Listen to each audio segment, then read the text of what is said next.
Muy buenas noches a todos mis hermanos. Damos gracias al Señor por otro día más que nos permite estar reunidos como iglesia. Damos la bienvenida a todos y cada uno de ustedes que se han tomado el tiempo que el Señor les ha puesto en su corazón el poder estar acá. Y también damos la bienvenida a aquellas personas que puedan escucharnos más adelante la grabación. Hoy vamos a hacer algo un poquito diferente desde la semana pasada, que en víspera del nuevo estudio que vamos a tener el próximo mes, que iniciamos con Romanos, el pastor dispuso estas semanas para tomar algún tema separado. No es una clase en sí como las clases que hemos estado tomando, así de la declaración de fe, pero sí temas aleatorios, pero sabemos que pues todo proviene de la palabra.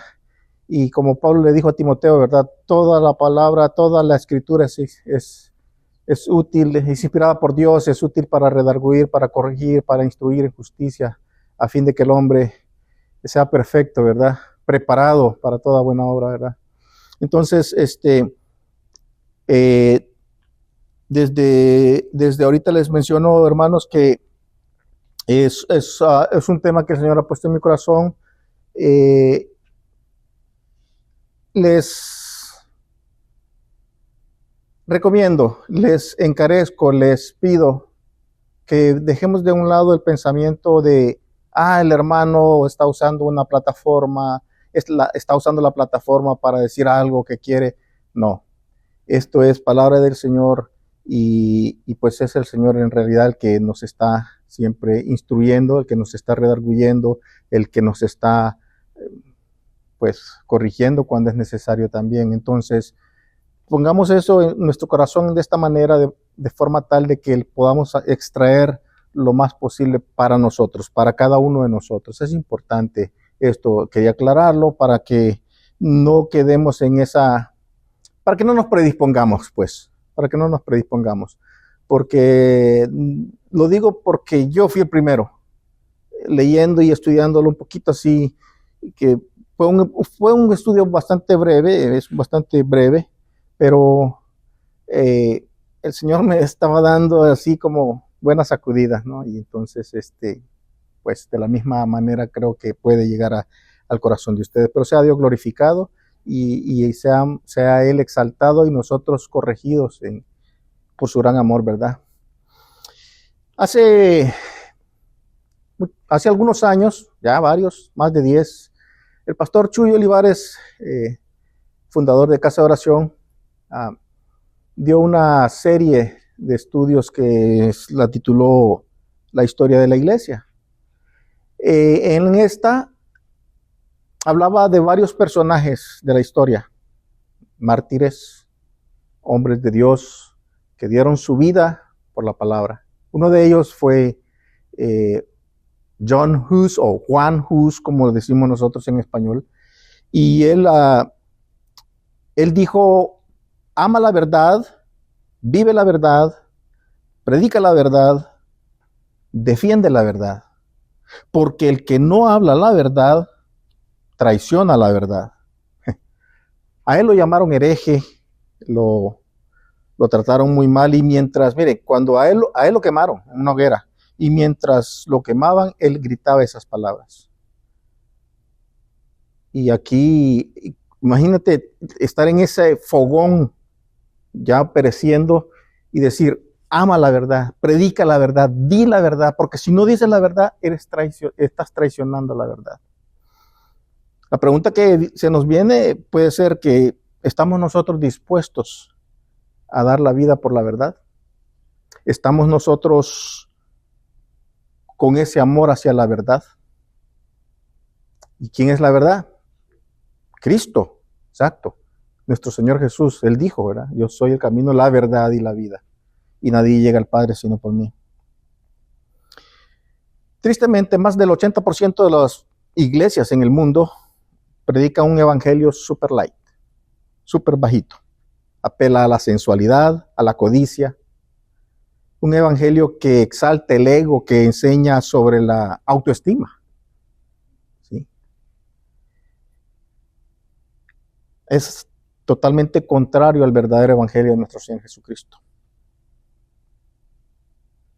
El Señor Jesucristo dijo que cuando Él dijo, lo voy a leer textualmente, así también vosotros, en Lucas 17:10 dijo, así también vosotros, cuando hubiereis hecho todo lo que os he mandado, decid, siervos inútiles somos, porque lo que debíamos hacer hicimos.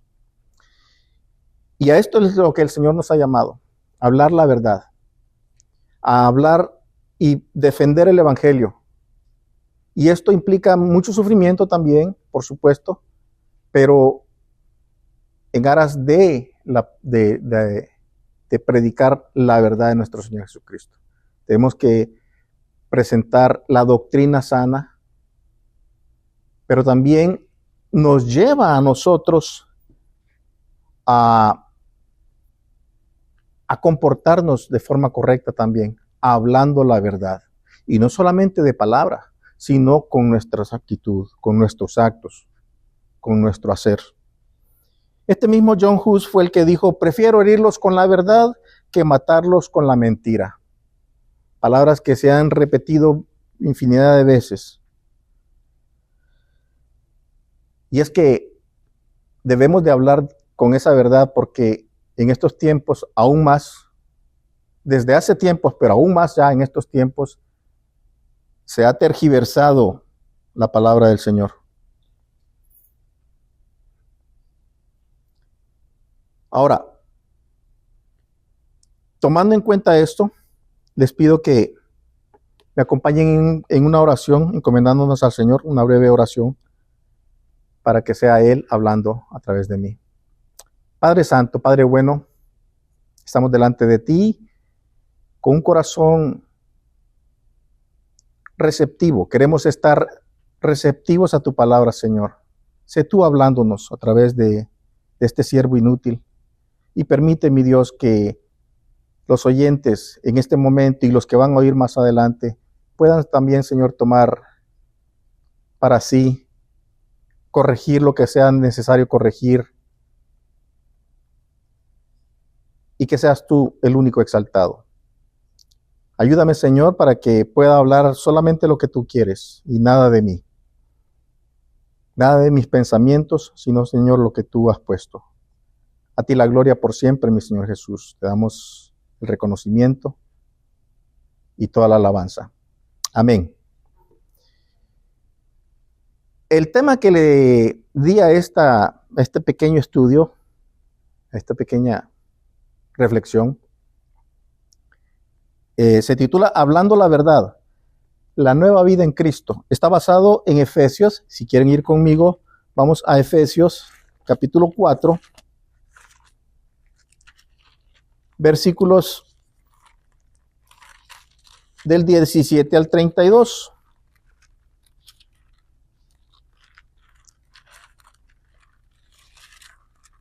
Efesios 4.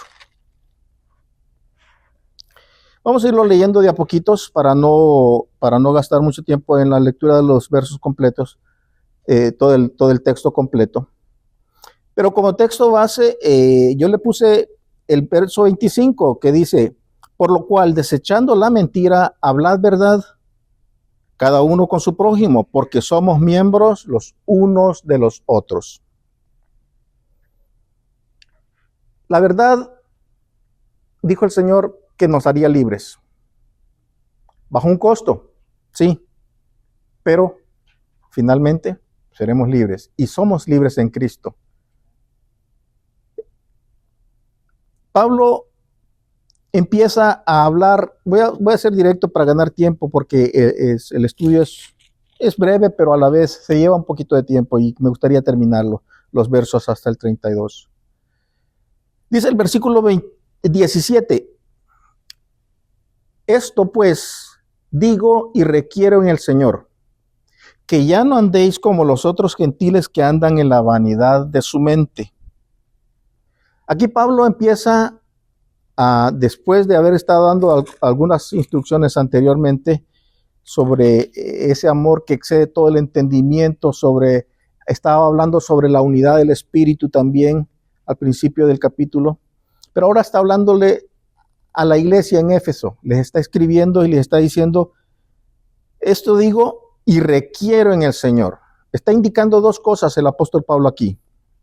Está dando que es un tema muy delicado, es un tema solemne, podríamos decir, y que también de lo que va a hablar, de las afirmaciones que él va a dar, están en total acuerdo con el pensamiento de Dios. Es decir, con la autoridad que Dios le ha dado a él. Porque vuelve y repite y dice, esto digo y requiero en el Señor. En otras versiones dice, con la autoridad que me ha sido dada. En una versión diferente, la Biblia de las Américas creo que es, que él dice, se traduce así, esto digo pues y afirmo juntamente con el Señor. Hay una concordancia de lo que él está diciendo con lo que el Señor quiere de nosotros, en Éfeso allá en aquellos tiempos y de nosotros también. Entonces, el tomarle atención a estas palabras, a este mensaje que Pablo le dio a Éfeso, a los cristianos, a los creyentes en Éfeso y a nosotros también, pues es de vital importancia. El no ponerle atención puede costar hasta muy caro para nosotros. Puede ser muy caro. El que se atreva a desechar, de hecho, estas palabras, sería como estar desechando a Dios mismo. El no poner atención a lo que se está diciendo de la palabra de Dios es desechar a Dios mismo. Entonces Pablo está diciendo algo y está prohibiendo básicamente. Está diciendo, ya no andéis como los otros gentiles. Aquellos, ¿verdad? Porque él dice, como los otros gentiles, los no creyentes, pues vaya, que andan en la vanidad de su mente. Es decir, que ya no se comporten más como se comportan aquellos que no creen en Cristo, porque viven en la vanidad de su razonamiento, como yo creo. Es que el asunto es entre Dios y yo. Dios conoce mi corazón. ¿Ha oído esa expresión? De hecho, todos en un tiempo lo hemos usado. No, es que en su momento yo no necesito expresárselo a medio mundo aquí, es porque Dios, entre Dios y yo, como que fuéramos aquí bien camaradas. Y pues sí, está bien. Pero como cristianos debemos dar ejemplo y debemos de dar muestras de un arrepentimiento genuino. Debemos demostrar que hemos sido transformados por su palabra. Por su palabra es poderosa, que cambia completamente.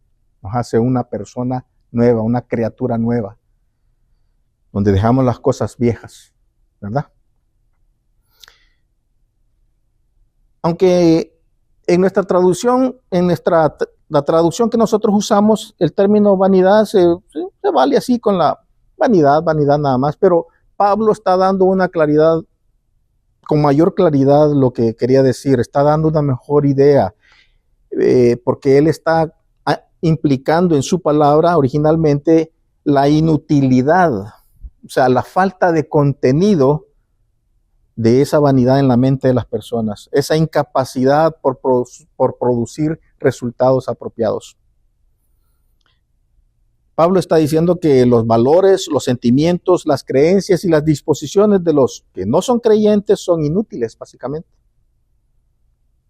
Y que los creyentes no deben andar y no debemos andar igual que ellos. ¿Qué le hace? Yo puedo ir a las fiestas también, no más que yo no tomo. No, pero yo estoy ahí entre los que dicen grosería, pero no, o sea, no le hace. Además somos amigos, han sido mis amigos de toda la vida.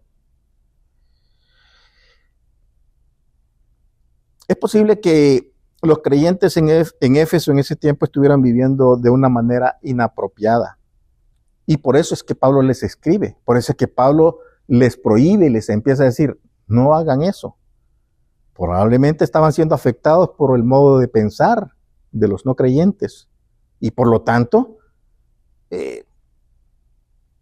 su vida se iba a ir inclinando hacia esos pensamientos también.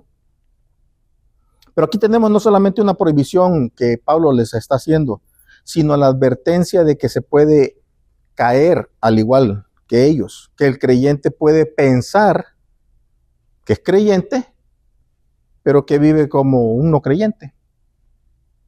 Yo soy cristiano, yo voy a la iglesia de vez en cuando, los domingos pues, los miércoles no, pero de vez en cuando, ¿verdad? Cuando me va un poco mal y requiero oración el día viernes. Y es que una cosa es orar, una cosa es cantar alabanzas, una cosa es venir a los domingos a la congregación, inclusive aprendernos de memoria ciertos versículos y poderlos aplicar en las expresiones. Y otra cosa es muy diferente el que haya que seamos cristianos categóricos. ¿Qué quiero decir con esto? Que realmente mostremos que somos diferentes. No que somos mejores, somos diferentes.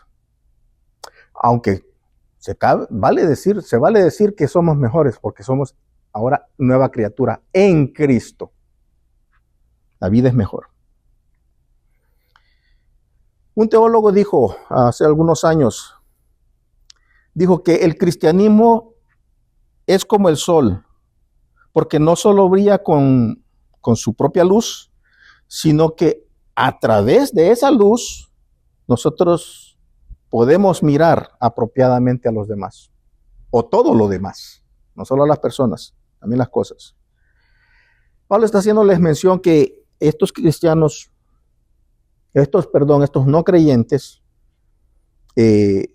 son ajenos a la vida de Dios y tienen un pensamiento pecaminoso, tienen una ignorancia. O sea, no saben, no conocen de Dios, pero es pecaminosa. O sea, está llena de pecado. Versículo 18. Teniendo el entendimiento entenebrecido, ajenos de la vida de Dios por la ignorancia que en ellos hay, por la dureza de su corazón. Es decir, han llegado a ser incapaces de comprender ese estado actual. Están ajenos de la vida de Dios. No tienen ningún contacto, ningún entendimiento. Para ellos todo lo que se refiere a Dios les parece hasta extraño. Están totalmente distantes de la realidad. Así como está Canadá con Argentina, ¿verdad? De esa distancia, extremo a extremo. Así están los no creyentes. ¿Y esto por qué? Pablo lo dijo, por la ignorancia que en ellos hay, por la dureza de su corazón. Pablo está usando dos palabras que producen cierto asombro al leerlas detenidamente. La primera es ignorancia. Y que le dijeran ignorante, especialmente le está hablando a los de Éfeso, griegos, de gente que tenía pensamientos, que pensaban mucho, eran conocedores mucho. El término usado en otros lugares del Nuevo Testamento, si alguien quiere, por favor, ayudarme ahí en Hechos capítulo 3, verso 17, nomás para una referencia de cómo se usaba la palabra ignorancia, y también primera de Pedro 1:14,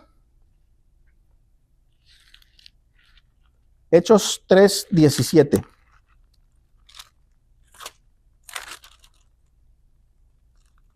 ¿Alguien dijo amén? Sí.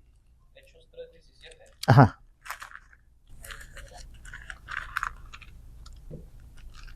Israelitas, ni ustedes ni sus líderes se dieron cuenta del mal que estaban haciendo. Y se dieron cuenta de...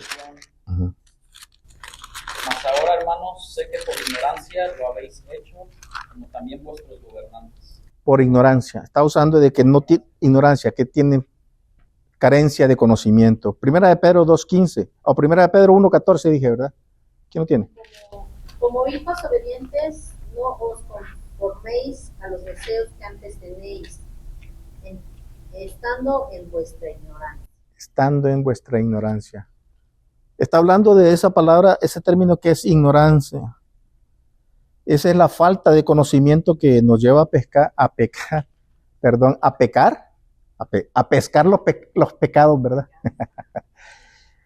Que nos lleva a pecar, pero tampoco nos exime de culpa. El que no lo sepa no significa que no estoy mal delante de Dios.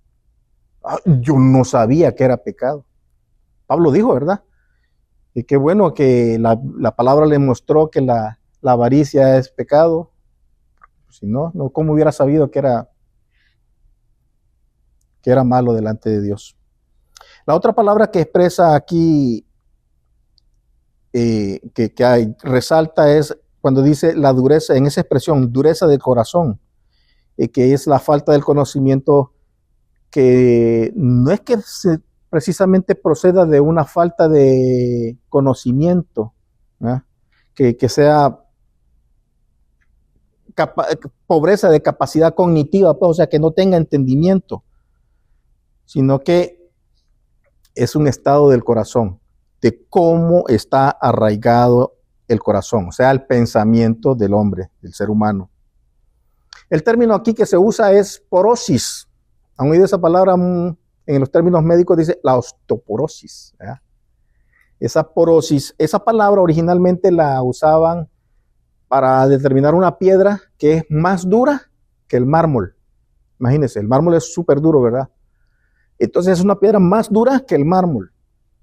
En los términos médicos se ocupa esa de la osteoporosis, o cuando, bueno, en inglés dicen frozen shoulder, me dijeron a mí, que se me calcificaron los huesos del hombro, pero se ponen tan duros que ni falta de movimiento. No hay movimiento en el brazo.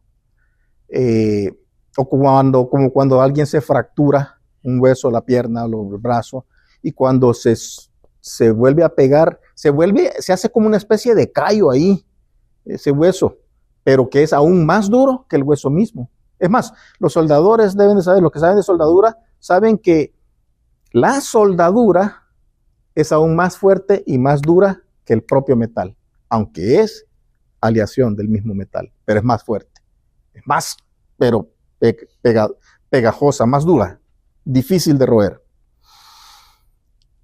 El comentarista del siglo pasado, William Berkeley, dijo: porosis viene de poros, ahí está, que quería decir originalmente una piedra que es más dura que el mármol, lo dije ya. Y describí algo que se había endurecido o petrificado hasta el punto de perder totalmente la sensibilidad. Eso es lo que Pablo, lo que este comentarista hizo el comentario y dijo: mira, lo que Pablo está queriendo decir es que estaba describiendo tan endurecido el corazón de la persona hasta el punto de perder sensibilidad. ¿Ya qué? No le hace. La idea que Pablo transmite es que los creyentes gentiles, los que estaban, o sea, los creyentes de Éfeso, o como nosotros que también nos podemos llamar los gentiles también, ¿verdad?, de aquí de América, ellos se habían entregado al pecado de tal manera que ya se habían vuelto una persona totalmente insensible. Pablo hace mención también en el versículo 19, si lo leemos, dice: los cuales, después que perdieron toda sensibilidad, se entregaron a la lascivia para cometer con avidez toda clase de impureza. Pablo está diciendo aquí que en ellos hay un deseo excesivo por la inmoralidad sucia. No, pero nosotros, yo no tengo ningún deseo. Sí, pero es un caminito que ahí va. Cada vez se va acrecentando más. Obviamente los creyentes no habían llegado a ese estilo de vida degenerado de la noche a la mañana. Como también nosotros, pues es que si yo voy a la iglesia. Yo oro en las mañanas. Pero resulta que entre más pecamos, el remordimiento se vuelve menor. ¿Y qué es lo que les pasó a ellos allá? Que finalmente apareció ese callo en la conciencia y les dio licencia, luz verde. Entonces, ¿qué pasó? Se entregaron a la lascivia para cometer con avidez toda clase de impureza, dice el verso 19. Pablo aquí está usando un lenguaje bien fuerte, está diciendo con dureza. Pero la idea es esta. Ellos abandonaron a la complacencia y cayeron a la complacencia de todos sus deseos, a toda clase de deseos sucios. Una cosa es pecar, porque todos pecamos, ¿sí o no? Todos pecamos, pero pecamos por error, nos equivocamos, pero llegamos arrepentidos delante del Señor, le pedimos perdón y ya no queremos pecar. Hay un dolor, hay un sentimiento, dice, te fallé, mi Dios, fallé contra mi hermano, vamos y pedimos perdón. Entonces una cosa es que pequemos, pidamos perdón al Señor, pero ¿qué? Es el arrepentimiento, pues, pero el arrepentimiento llega con un cambio. Debemos ir cambiando nuestra forma de vivir. No es que pequé y pido perdón y otra vez vuelvo a pecar. Eso es lo que Pablo está diciendo, que entonces no están solamente pecando, sino que están entregándose a su complacencia sensual de lascivia. Aquí está hablando de un pecado que se puede mencionar como sexual, ¿no? Pero no solamente es eso. Pablo dice también que lo hacían con avidez. A mí me llamó la atención la palabra, pues, porque, ¿qué quiere decir? Es como decir que es sin moderación, sin límites, sin ninguna clase de vergüenza, sin pudor alguno, pues, ¿qué le hace? Que me miren o que me oigan y que se dé cuenta hasta mi abuelita. ¿Qué le hace? Estamos en otros tiempos, somos diferentes. Yo tengo mi propia vida, yo puedo hacerlo. Dios me dio voluntad. Es más, hasta aprovechamos a decir que Dios nos dio voluntad para hacer lo que queremos. Bueno.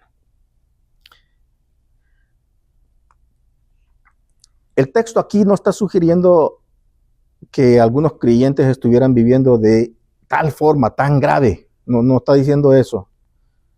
Pero la vanidad de la mente sí era un problema. Y en estos tiempos es lo mismo. Somos cristianos, pero la vanidad de nuestra mente es un problema y que debemos afrontarlos. Ellos debían afrontarlo, nosotros también debemos afrontarlo, porque esto nos puede llevar a degenerarnos en las prácticas sucias, al igual que en aquella época, también en estos tiempos. También podemos caer en los errores y sin darnos cuenta, nos vamos dando cuenta poco a poco, cuando nosotros mismos, como decía el pastor la otra vez, y cada vez nos vamos haciendo a la banca de más atrás, la de más atrás, la de más atrás, y de repente ya estamos afuera. Ya no volvemos. Algunos sí, ¿verdad? Pero Pablo habla ya del verso 20 en adelante, está hablando de esa nueva vida que es en Cristo. A lo que me quiero enfocar un poco más. Porque aquí estamos tomando el tema de que el señorío de Cristo es sobre todo ámbito del conocimiento, del saber. Jesucristo es el dueño y señor. ¿Sí? Verso 20. Dice, mas vosotros no habéis aprendido así a Cristo. 21 dice, si en verdad le habéis oído y habéis sido por él enseñados conforme a la verdad que está en Jesús. Ve aquí el contraste. Los gentiles que tenían una actitud mental, y por cierto muy miserable, muy vana, muy entenebrecida, ellos eran presos de sus propias especulaciones, o sea, de sus propios pensamientos. Pero la realidad que vivían los creyentes, los que habían sido regenerados, que estaban creyentes, al igual que nosotros, es diferente. ¿Por qué? Porque el texto lo dice, no habéis aprendido así de Cristo, dijo Pablo, si en verdad le habéis oído y habéis sido por él enseñados conforme a la verdad que está en Jesús. Es decir, aquellos estaban cautivos de su mente, de sus pensamientos, el corazón entenebrecido, pero el fundamento de los otros es diferente. Aprendieron a Cristo. No solo aprendieron cosas de Cristo, aprendieron a Cristo mismo. Es que Cristo fue su maestro, lo dice el texto. Si en verdad le habéis oído, o sea, las enseñanzas del Señor Jesús, hablando del Evangelio, y habéis sido por él enseñados, dice el texto. Veámoslo con detenimiento. Dice que por él hemos sido enseñados. Por eso la importancia de hablar la verdad conforme a la palabra. Aquí el tema central es la enseñanza, la verdad que aprendieron estando en Cristo, estando en Jesús. Solo en Él tenemos la libertad. En Él tenemos la verdad. ¿Por qué? Porque Él es la verdad. Esto nos lleva a que debemos de despojarnos del viejo hombre, de que debemos de renovar nuestra mente y vestirnos del nuevo hombre. Lo dice el texto siguiente, el texto 22. Dice, en cuanto a la pasada manera de vivir, despojaos del viejo hombre que está viciado conforme a los deseos engañosos y renovaos en el espíritu de vuestra mente. Y el 24 dice, y vestíos del nuevo hombre creado según Dios en la justicia y santidad de la verdad. Bueno, teniendo un fundamento tan sólido como Cristo mismo, ellos allá en Éfeso podían tener una actitud ante la pasada manera de vivir. Y nosotros también en nuestro tiempo. Nosotros también podemos tener una actitud diferente en cuanto a la manera pasada de vivir, como éramos antes de haber sido rescatados por el Señor.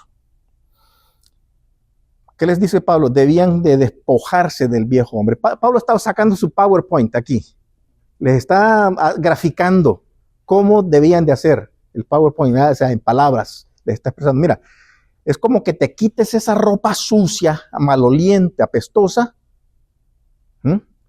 y te vistas con una ropa limpia, una ropa nueva, diferente. Pero piensa diferente. ¿Saben que la palabra, el corazón, cuando en la Biblia, en muchos términos, muchas veces cuando se expresa el corazón del hombre, no está hablando del el miembro que bombea sangre, sino que está hablando de la mente. Ese es el corazón, el centro del hombre, la mente.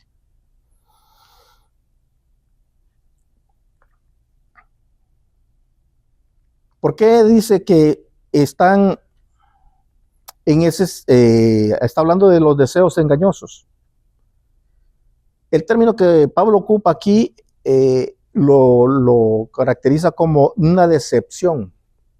Y es que la lujuria, ¿verdad? Siempre nos lleva a la decepción. El corazón del hombre está corrompido, y corrompido por esos deseos ardientes y lujuriosos que los engañan. Ofrecen una supuesta satisfacción, pero al final solo es decepción. Cada vez que como hombre buscamos una satisfacción en este mundo, terminamos siempre vacíos y decimos, ya disfruté de esto, ya usé droga, ya me emborraché, ya tuve aquí, tuve allá, y no voy a decir más detalles. Y nos quedamos vacíos. Los que lo experimentamos podemos decirlo de primera palabra. Además, dice Pablo que debían de ser renovados, ¿verdad? A ellos y a nosotros también. Es decir, que la forma de pensar debe de ser cambiada. Vestirse del nuevo hombre.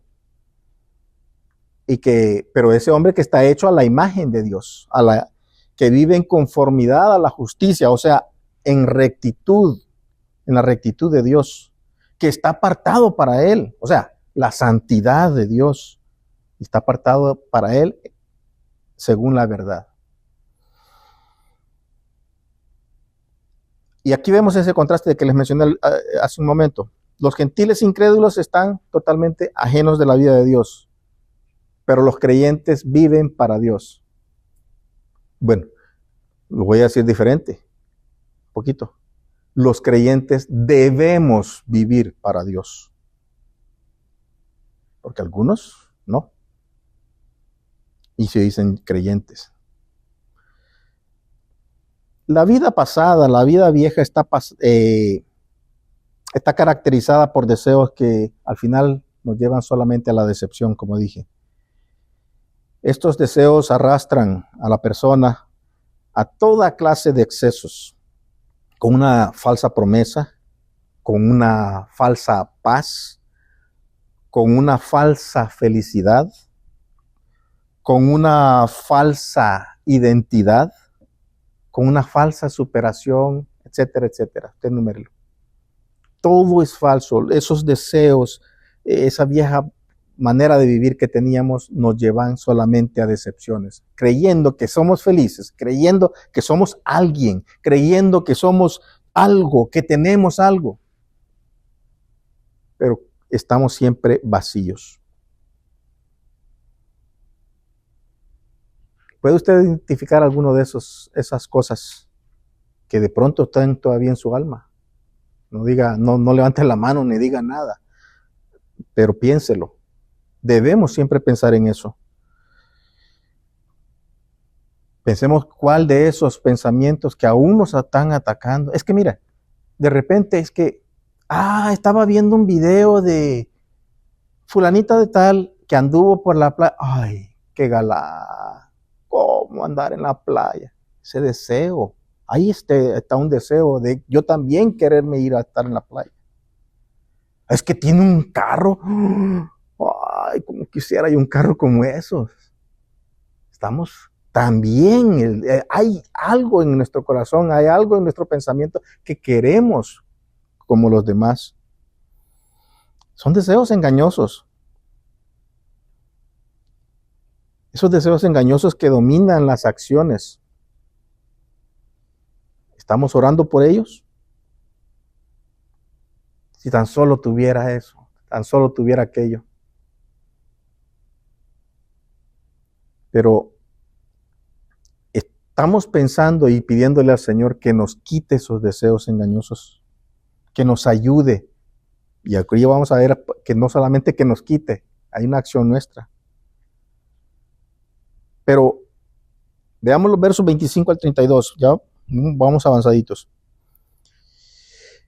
Dice, verso 25, por lo cual, aquí está haciendo en una no contraparte, sino que en complemento de que en cuanto a la manera pasada, despojados, por lo cual, desechando la mentira, entonces hay una acción, desechando la mentira, hablad verdad cada uno con su prójimo, porque somos miembros los unos de los otros. Airaos, pero no pequéis. No se ponga el sol sobre vuestro enojo, ni deis lugar al diablo. Vamos a parar ahí. Aquí en esta parte del pasaje 25 encontramos esa expresión, por lo cual, ¿verdad? Al principio. Lo que indica que para Pablo es lógico llegar a entender que lo siguiente en la vida de los creyentes debe de desechar la mentira y hablar verdad. Ahora, podemos decir, no, pues yo no digo mentiras. Ajá, pero tampoco dices verdad. El creyente debe desechar toda clase de falsedad. Y más que eso, debe hablar la verdad con todos sus prójimos, con sus parientes, con sus hermanos en Cristo.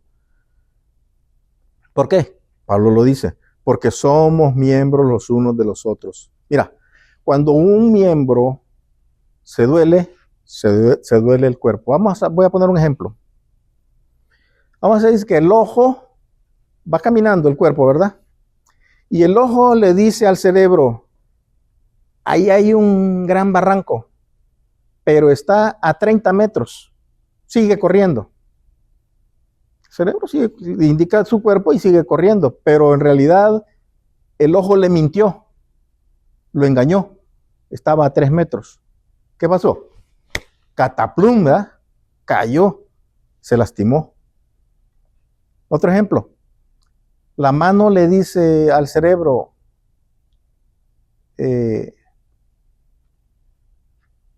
la plancha con la que vas a planchar, no está ni caliente. Está ahí tibiecita. ¿Pero qué? Está a 350 grados. ¡Ay! La gran quemadota. Un ejemplo sencillo, ¿verdad? De igual manera, como ese ejemplo, pero más intenso, se pone en riesgo la salud de la iglesia cuando los miembros no abandonan la falsedad. De la falsedad de la que está hablando aquí. Desechando la mentira, hablad verdad. Cada uno con su propio prójimo. Y dice después, el verso 26 voy a seguir. Airaos, pero no pequéis, no se ponga el sol sobre vuestro enojo, ni deis lugar al diablo. El que hurtaba, no hurte más, sino trabaje haciendo con sus manos lo que es bueno para que tenga que comer, que tenga que compartir con el que padece necesidad. ¿Qué más sigue? Dice, ninguna palabra corrompida, verso 29, ninguna palabra corrompida salga de vuestra boca, sino la que sea buena para la necesaria edificación, a fin de dar gracia a los oyentes, y no contristéis al Espíritu Santo de Dios. Bueno, como dije, en la iglesia también hay sufrimiento. Si los miembros no desechamos esas falsedades, las mentiras, los engaños, las envidias, los malos comportamientos, los gestos, la antipatía, la discordia.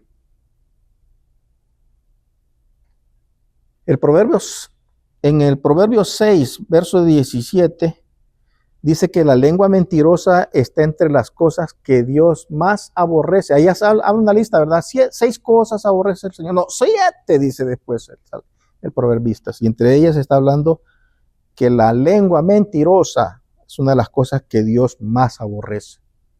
Y aquí todos caemos en esa tela de juicio, porque todos llegamos en un momento de caer en mentira. No estaba viendo el teléfono. Estaba buscando un verso. No, dándole likes a los cheros, a los camaradas, a los amigos. De hecho, es una prohibición en el Decálogo, los 10 mandamientos. Si usted lo busca ahí en Deuteronomio 5:20 como una referencia, que dice que prohíbe el dar falso testimonio contra el prójimo. La congregación sufre cuando los miembros son falsos. Sí, como dije en un principio, la falsa doctrina debe ser erradicada. Por supuesto que sí, se debe hablar la verdad de la palabra, pero la falsedad también debe ser erradicada. Los engaños, las mentiras.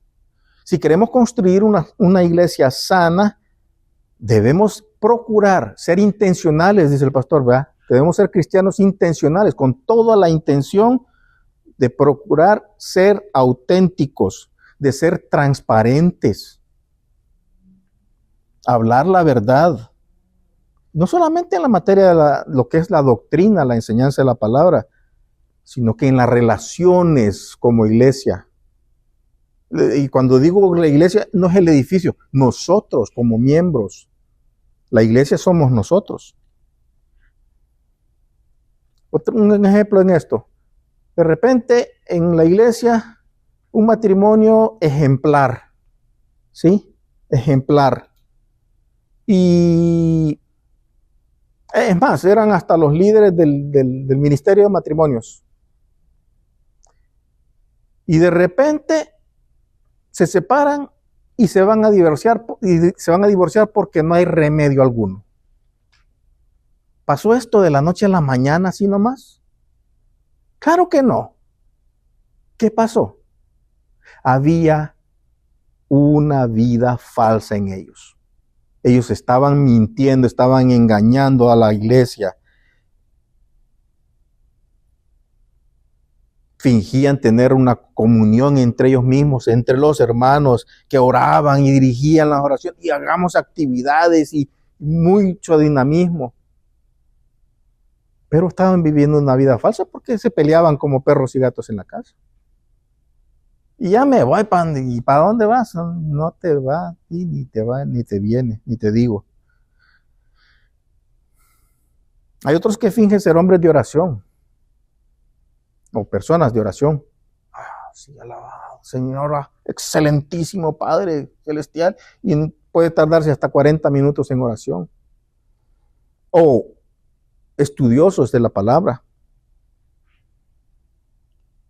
Pero en realidad son engañosos, son falsos.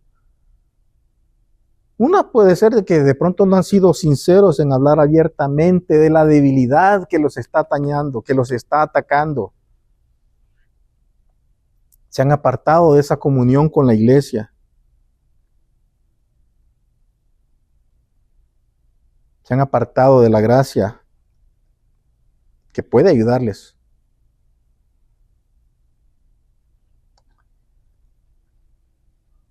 Hay quienes piensan que dicen, pues es que nadie me puede ayudar a mí. No, yo con esto, lo que tengo aquí guardado, no, nadie me puede ayudar. Probablemente, esté en lo correcto, que nadie le puede ayudar. Pero tenemos un Dios que es fiel, es poderoso, y Él ha prometido bendecir a una iglesia que esté unida y que se exhortan unos a otros. Miren, nosotros estamos en un proceso de crecimiento y no estamos hablando de cantidad de personas, sino en el crecimiento espiritual que el Señor demanda. Primero, demanda santidad. Desechemos toda la falsedad, desechemos los engaños, desechemos las mentiras. ¿Qué dice más adelante? Que hurtaba ya no hurte más. Ah, no, pero es que hurtar no es aquel que dice, arriba las manos y dame todo lo que traes. Ese es asaltar, ¿verdad? Deliberadamente. Porque es que robar es, o hurtar, que es lo mismo, es tomarse lo que no le corresponde. Tomarse para sí lo que no le corresponde. Bueno, pero me estoy adelantando a ese verso, a esa parte del verso. Debemos de irnos, es que los veo muy serios, hombre. Bueno, vamos, verso 26. Airaos, pero no pequéis. Está bien, enójense, yo también me voy a enojar. Pero no pequéis. No se ponga el sol sobre vuestro enojo, ni deis lugar al diablo. Pablo está diciendo que podemos enojar, que se podían enojar a los efesios ahí, pero que ese enojo no los llevara a transgredir la ley de Dios. Ponga atención, porque aquí estamos hablando de que sí, ¿me puedo enojar? Sí, te puedes enojar, está bien, no pasa nada. Pero que no transgreda la ley de Dios, es decir, que no ofenda a Dios y tampoco ofenda a su prójimo. Además dice, no se ponga el sol sobre vuestro enojo, dice que no se ponga la ira, o sea, que no se extienda, que no se alargue al final del día. Es que todavía me acuerdo. Eso fue hace 20 años, pero lo traigo bien presentito como si fuera anoche.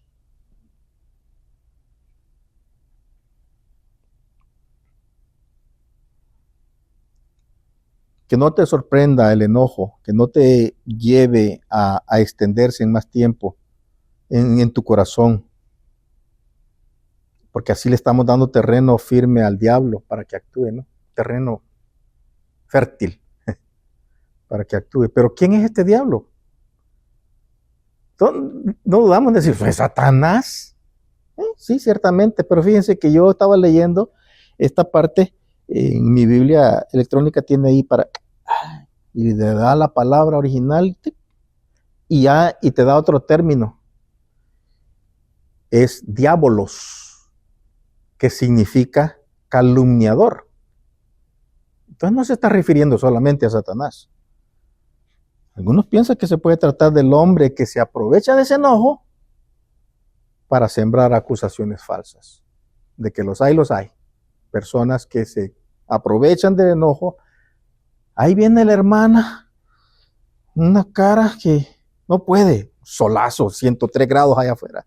Y viene, y de repente, y la hermana ni me saludó, fíjate. ¿Verdad que sí? Algo tiene la hermana. Algo le pasa porque fíjate que es cierto. En lugar de decirle, de pronto trae un problema, de pronto está enferma, de pronto vamos a orar por ella. ¿Por qué no vamos y nos acercamos a ver qué tal está y le brindamos cariño? Pero no, aprovechamos el momento para decir, ¿verdad que sí? Es que a mí me la traía también. Pues es que yo hace 20 años también me la hizo.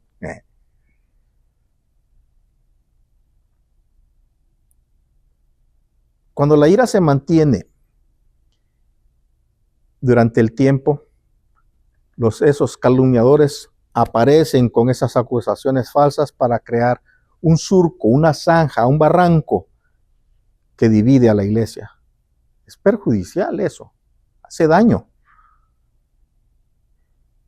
El verso 28 que dice, el que hurtaba no hurte más, sino trabaje haciendo con sus manos lo que es bueno para que tenga que compartir con el que padece necesidad. No robe, trabaje y comparte. Pero es que el obrero es digno de su salario. Diferente es. Es que yo trabajo más que los demás, entonces yo me merezco. No, el que tú creas que te mereces más y por eso te lo vas a tomar, no significa que no estás robando. Va a dar un ejemplo. Es que yo trabajé durísimo durante estas 2 horas de trabajo y en los 15 minutos que nos dan únicamente, yo me voy a agarrar 30 porque yo trabajé bien duro. Es que he trabajado más que los demás y yo me voy a agarrar 30 minutos. Espérate, la compañía te da 15 y están pagados. Los otros 15 te los está robando. Así de sencillo.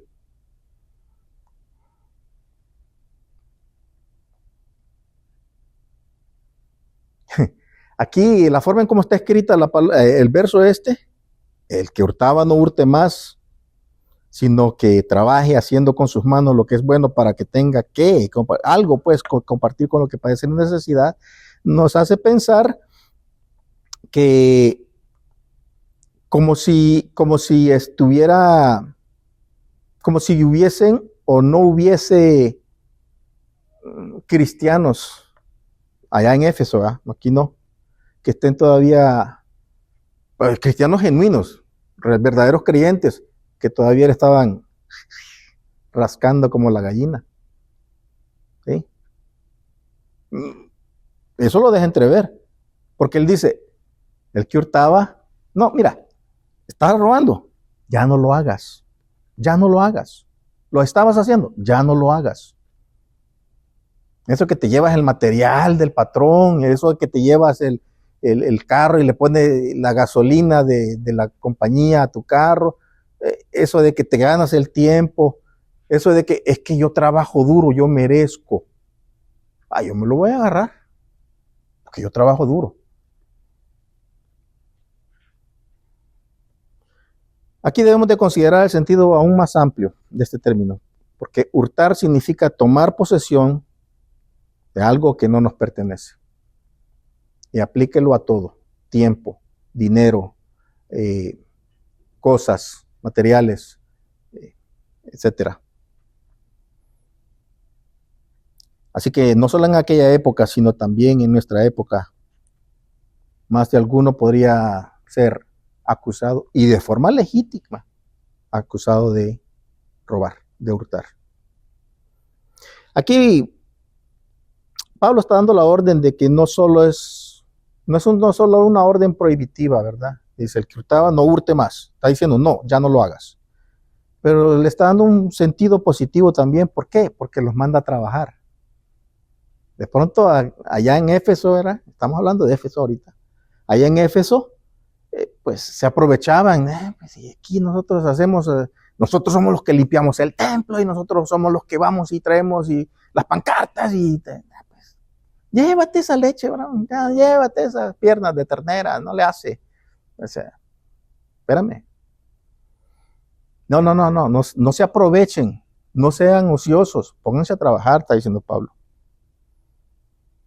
Además les está dando una razón bien noble para que trabajen. Les está diciendo que trabajen para que tengan algo para poder compartir. Algo que ellos puedan producir para compartir con los demás. Bien dijo el Señor Jesús, que es mejor dar que recibir.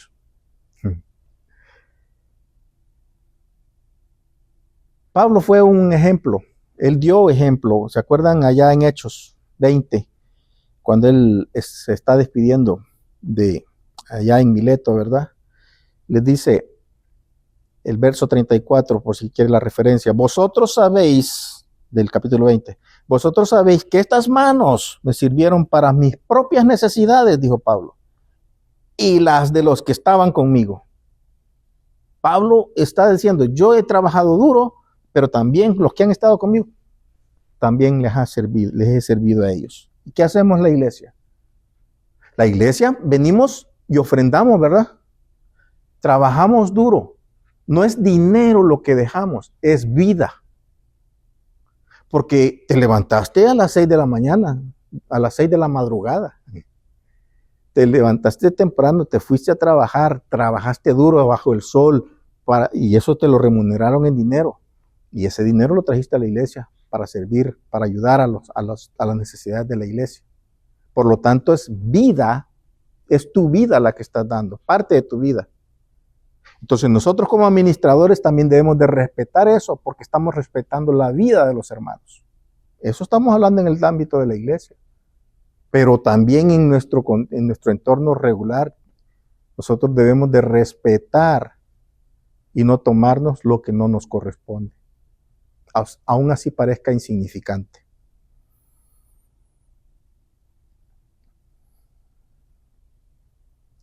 Bueno, vamos a cambiar el tema aquí. Verso 29. Ninguna palabra corrompida salga de vuestra boca, sino la que sea buena para la necesaria edificación, a fin de dar gracia a los oyentes. Pablo dice que ninguna palabra que está corrompida, o sea, está hablando de que no digan groserías, pues, que ninguna de esas palabras salga de la boca de los que creemos en el Señor como creyentes. Pues es bien lógico, porque ¿qué dijo al principio? Si aprendieron de Cristo, ¿eh? Si aprendieron a Cristo, si aprendieron de Cristo, el Señor Jesucristo es el mayor ejemplo. El salmista dice de él en el Salmo 45, verso 2, dice que él es el más hermoso de los hijos de los hombres y la gracia se derrama en sus labios. Si vemos durante todo el tiempo que estuvo en la tierra, el Señor Jesús no habló groserías, mucho menos, ni tampoco habló pesado. A pesar de que habían unos que habían, dice, y lo vio con amor y le volvió a dar instrucción, ¿verdad?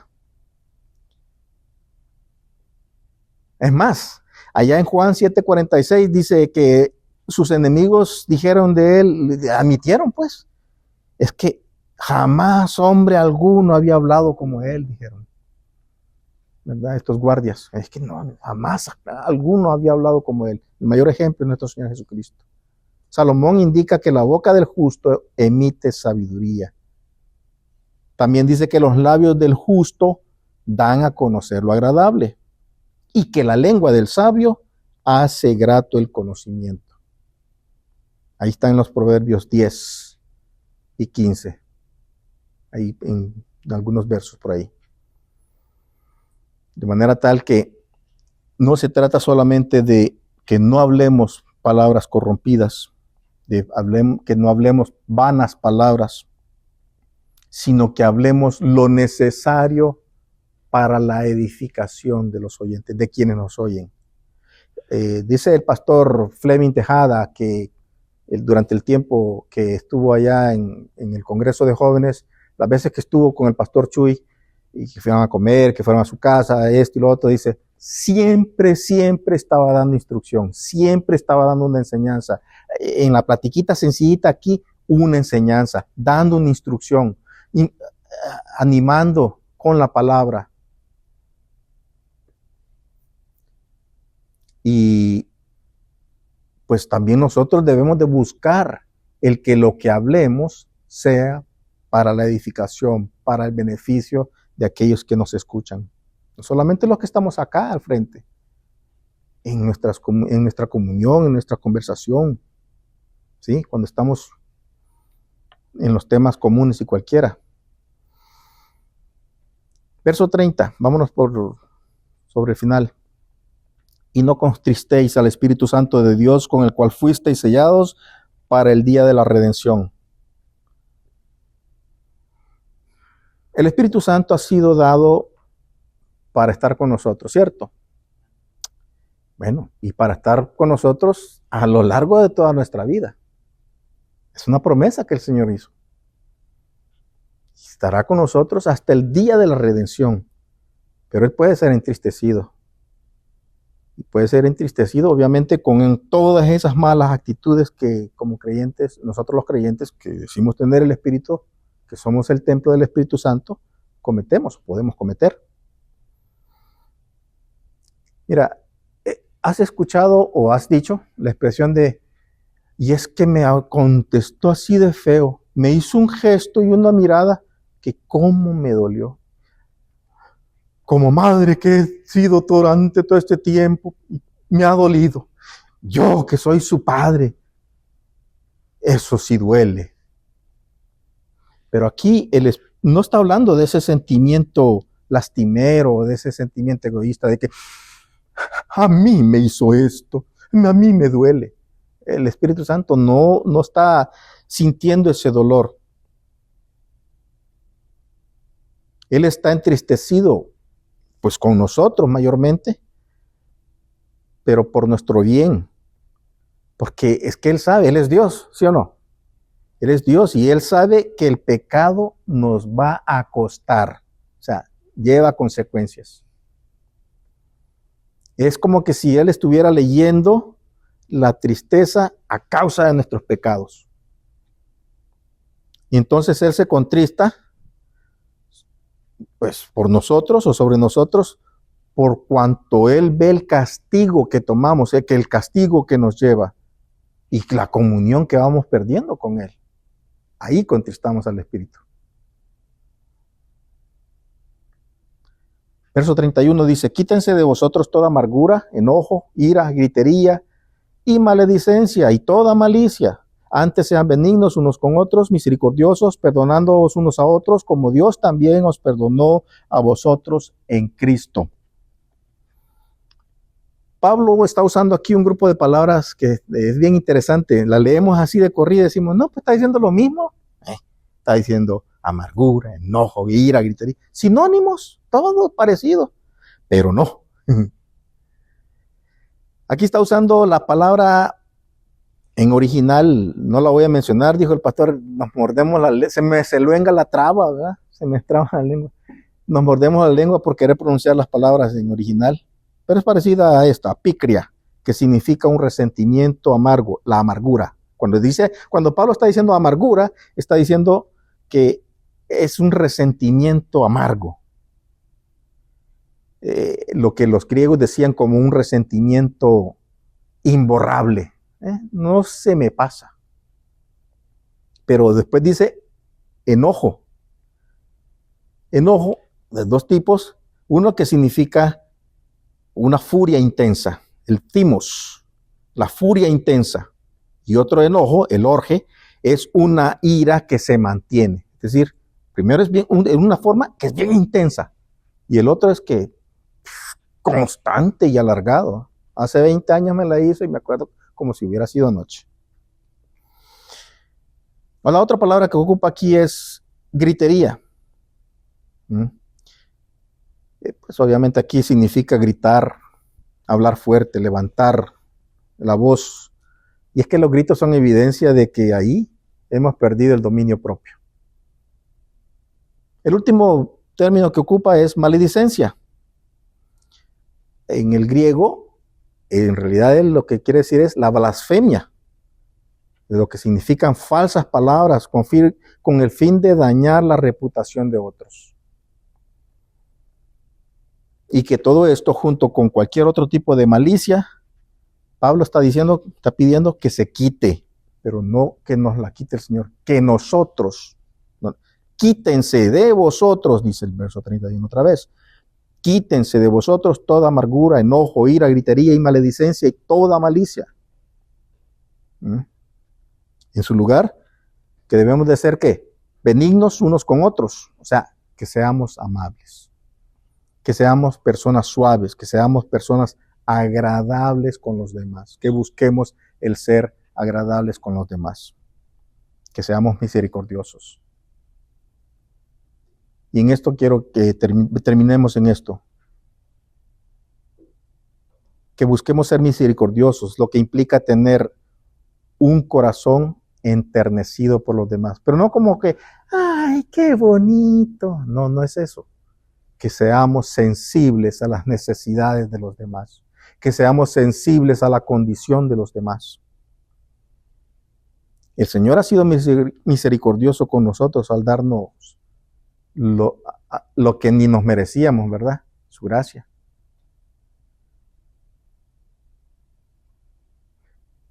Su misericordia es, dijo alguien, que la misericordia de Dios es que Él no nos da lo que nos merecemos. Y su gracia es que nos da lo que no nos merecemos. Ese principio es el que debemos de tener nosotros en nuestro pensamiento.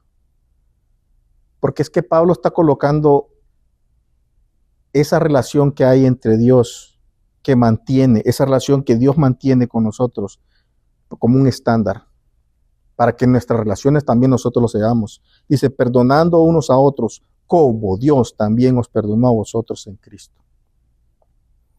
Debe ser un perdón desinteresado, un perdón inmerecido, incondicional, que debe ser generoso. Ese perdón que Dios, de forma electa, Él lo eligió así, hacia nosotros. Ese perdón que hizo en nosotros, que tuvo en nosotros por medio de Cristo. Eso es lo que debemos de tener presente en nosotros y de actuar de forma mutua unos con otros en las relaciones que tenemos en la iglesia y fuera de la iglesia. Hasta aquí llegamos, mis hermanos, hasta aquí quiero llegar con esta pequeña reflexión. Sé que me he quedado corto, sin embargo, por razones de tiempo y por respeto hacia ustedes, lo dejamos hasta aquí. Sin embargo, los quiero dejar con ese pensamiento. ¿Dónde estoy fallando? ¿Qué debo corregir yo? Porque si ni siquiera me interesa lo que estás hablando, déjame decirte con todo el amor, a mí no me estás rechazando. Estás rechazando a Dios mismo, porque es su palabra. De manera tal que con ese pensamiento los quiero dejar. Quiero que nos quedemos, que también va para mí. Y que busquemos, que seamos más intensos en buscar la verdad que Dios demanda, esa santidad que Dios demanda. Vamos a hablar, hermanos. Padre Santo, Padre bueno, toda la honra a tu santo nombre. Gracias, Dios mío bendito, por permitirnos este tiempo, por concedernos, Señor, la disposición en nuestro corazón de abrirlo y dejar, Señor, que tú lo escudriñes, que tú nos muestres a través de tu palabra las fallas que tenemos en nuestra vida y que debemos nosotros corregir, que nosotros debemos de despojarnos de ese viejo hombre, vestirnos del nuevo hombre, cambiando nuestra mente, buscando esa santidad que tú demandas, Señor. Gracias, Dios mío bendito, por permitirnos el poder estar aquí. Te pido, Señor, que lleves con bien a mis hermanos, a cada uno a sus hogares, que tengamos un buen descanso, que preparemos nuestro corazón para la próxima reunión que vamos a tener el día viernes, que tengamos también durante estos días, Señor, pendiente y presente, que todo te lo debemos a ti, Señor, porque se trata solamente de ti. A ti la honra, mi Señor. Te damos reconocimiento y nuestra gratitud por siempre y para siempre. Eres nuestro Dios. Amén. Muchas gracias, mis hermanos. Feliz noche.